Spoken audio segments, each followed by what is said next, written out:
On the previous video of mine, I started to create Raspberry Pi all-in-one PC. There I choose my old monitor as a display, the best operating system for the Raspberry Pi and the suitable case for it. Also, I have done a proper cut to expose the IOs of the Raspberry Pi. In this video, we will take this project to an end and complete the build. First, we start with the AC power connector. To fit it in place, I have also done a bit of cheating. I have a metal plate where the cutout was previously made. So I trace it on the new housing, then I used my rotary tool to remove the unwanted plastic. Afterward, I have used a file to smooth down the edges. Okay, now the power connector is properly fitted into its place. Only this is left to secure it in place. So I have drilled 2 holes by following its mounting position. Next, we need to expose an HDMI port outside of this housing. We used this HDMI to HDMI converter for this job.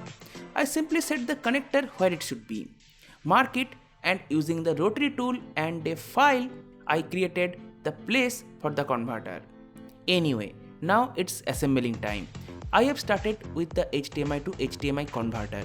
In the beginning, I have applied double-sided tape where the converter takes its place to reduce the unexpected movement. Then I drilled holes on both sides of the converter as close as possible. Actually, these holes are used to hold the converter with the zip tie. After tightening the zip tie, I can say that the converter is pretty safe to plug in and plug out the HDMI cable. It's pretty steady now. Okay, let's set up the Raspberry Pi. First, I put the bolts into the mounting holes. Then, as a spacer between the enclosure and the Pi, I have used 4 different nuts. Tightening them a bit, slit the Pi through the bolts and put 4 more nuts on the bolts and tightening them together. That's all. Only thing left is to put the AC power connector back in place. But I will do it later. Let's do other things that should be done beforehand. First, I have connected the micro HDMI to HDMI cable from Raspberry Pi to the one end of the HDMI to HDMI converter. So it's time for power. As I showed you before, I am using this adapter to power the Pi. To take the 220 volt to the adapter's power prong, I have used this from an old broken 5-pin plug socket. I don't know what they call it.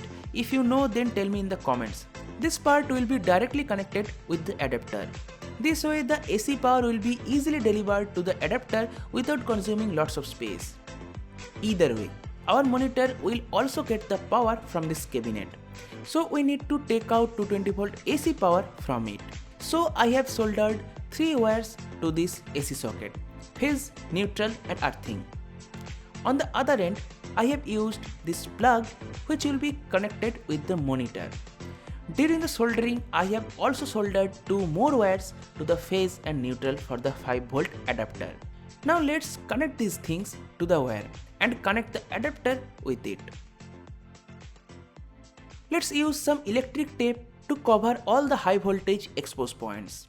Afterward, I connect the USB Type A end to the adapter and the Type C end to the Pi. It's time to test whether the Pi is working or not. So I connect the AC cord with the socket and turn on the switch. Of course, Pi gets the power and the AC plug provides 220 volt. Now I can easily put the socket back in place and secure it with nuts and bolts. Either way, let's secure the adapter on the box using double-sided tape. It's not forgettable that we need a fan to cool down the Pi. I am using this 12 volt 3-inch fan which might be overkill if I provide 12 volt to it, but I am not. I want a silent all-in-one PC. So I will provide 5 volt from the Raspberry Pi to it. Anyway, let's set up the fan with the Constellation. On the lid of the box, I first confirmed where the Raspberry Pi is located under it and traced the fan dimension on it. After finding the approx center, I drilled a pilot hole with a 4 mm drill bit, and after enlarging the hole with 6 and 6.5 mm bit, I just use my 3-inch hole saw to cut a beautiful cutout for the fan. Then I have made 2 screw holes to fit the fan in place. After placing the fan right in place, I have used a fan grill on the box before screwing everything in place. Beautiful. Now it's time to connect the fan with the Pi according to this pin configuration. Now I am thinking to put this chassis behind the monitor. That's a cool idea though, but fitting it properly would be pretty challenging. But I have a solution. Notice here in this particular monitor has 2 screw holes for mounting it on the wall or something. I don't know, this is pretty old monitor, so I don't have any idea why these 2 holes are provided. Anyway, I have made an extra hole in the box to secure it behind the monitor. Oh, one hole was done previously by the manufacturer of the box. To get access to this hole, I removed the HDMI cable from the converter and then put a screw to secure the box with the monitor.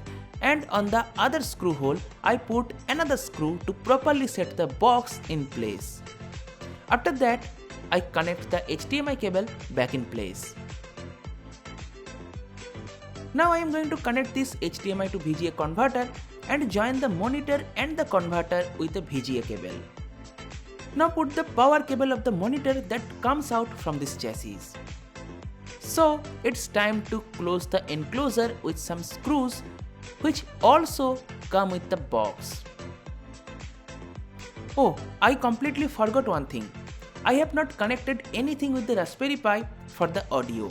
So I have again opened the enclosure lid and extend the Pi's audio out to the case body by using a 3.5mm extender cable. Of course, one side of this cable has a male connector and the other side has female one. The male side enters into the Raspberry Pi's 3.5mm socket and the female side is screwed with the enclosure by using the nut. Although beforehand I have drilled a hole on the enclosure by using a 6mm drill bit, and then I have used a file to enlarge the hole. If you are curious how I made this converter, then this is the diagram you can follow. Now I set the lid back in place, tighten all the screws and cover screw heads with this screw cap, which also comes with the enclosure itself.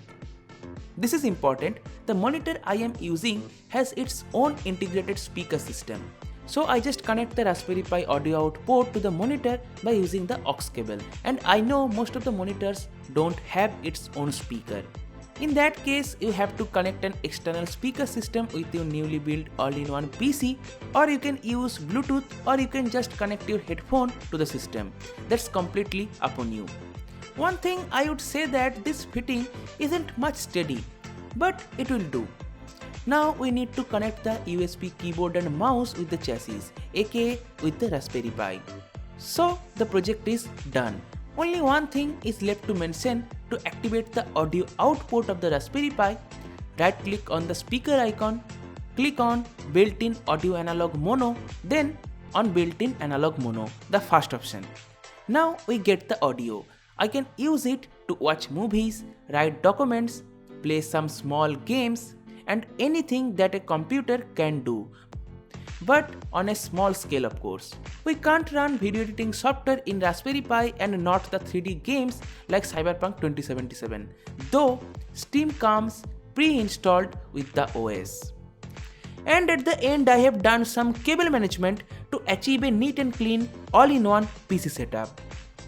Anyway, I have provided all the parts list, programs, and every single details of this project on my website geekysommo.com. Link is in the video description.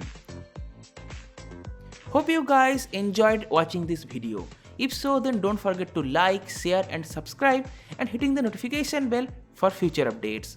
Thank you so much.